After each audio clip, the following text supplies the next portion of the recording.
Hi everybody, and welcome to my last video of 2025. A little bit of a festive feel with this one, and also a situation where for two reasons things didn't quite go right for me in terms of the quality of images I was hoping to get. A friend and I on the 12th of December decided to take a photo walk in London.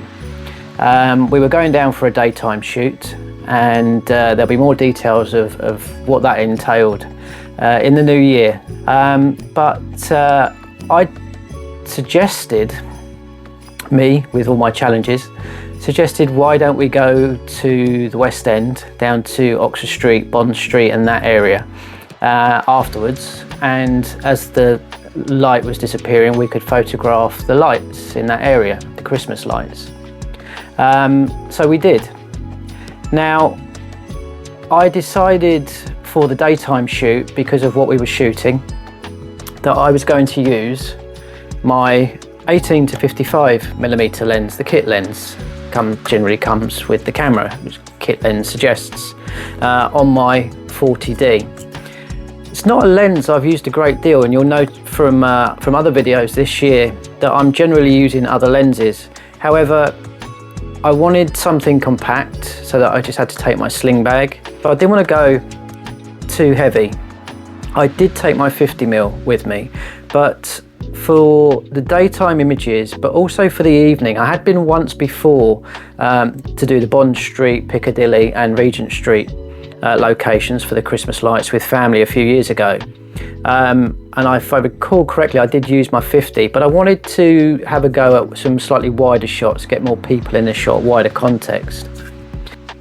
This lens is not that fast. It's f3.5 to 5.6, so if I zoom in, it will go to f5.6. If I zoom out, it will go back to 3.5. Ideally 3.5, if I could have a 2.8 wider lens, that would be perfect for this sort of thing, but I don't, so I had to make do with this. So I was shooting with this, and the second challenge that I had was that I knew after we'd spent, I think it was about 3 hours that we were walking around doing this other shoot, I knew that my function, given how it's been generally over the past few weeks, later in the day would be struggling. So does my friend, he understands my challenges, so we pace ourselves as much as we can, we take our time, we're not in a rush. But I really wanted to do this little walk in the evening. I love to make the most of a trip to London. I don't want to just pay for a ticket, go in, have a couple of hours and then come back. If I'm going into London, because I don't do it that often, I want to make the most of it, but I know that I can't stay too late. I can't stay way off into the evening.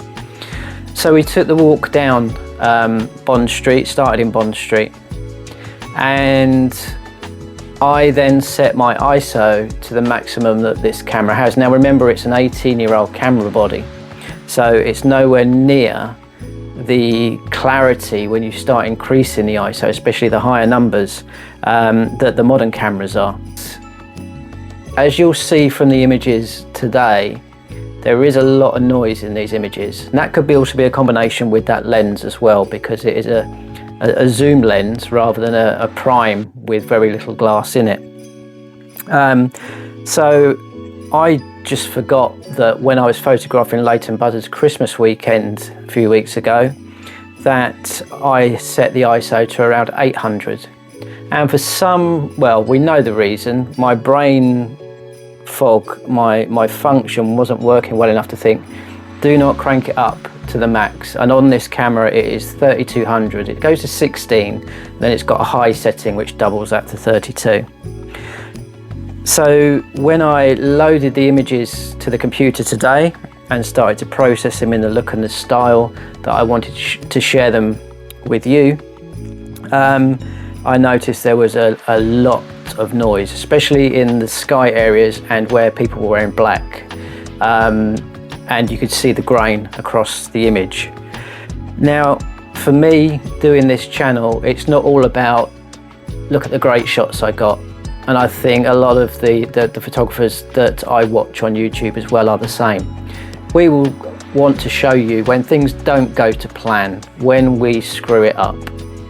And that's all about being honest. You know, I've been doing photography with a DSLR for about 15 years. But there are occasions, especially with all the other stuff that I'm trying to cope with in my body, where I will just get it wrong.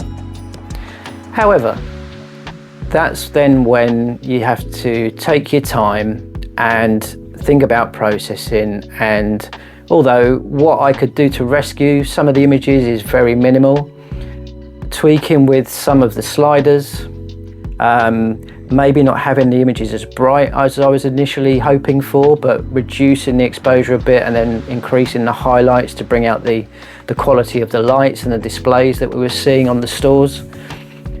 I think there's a few images here which you'll get the feel of what it's like being in London. And I know some of my Fibro friends around the world who watch these videos and look at my blog posts enjoy seeing pictures of where I go to in the UK, especially if they've not visited before.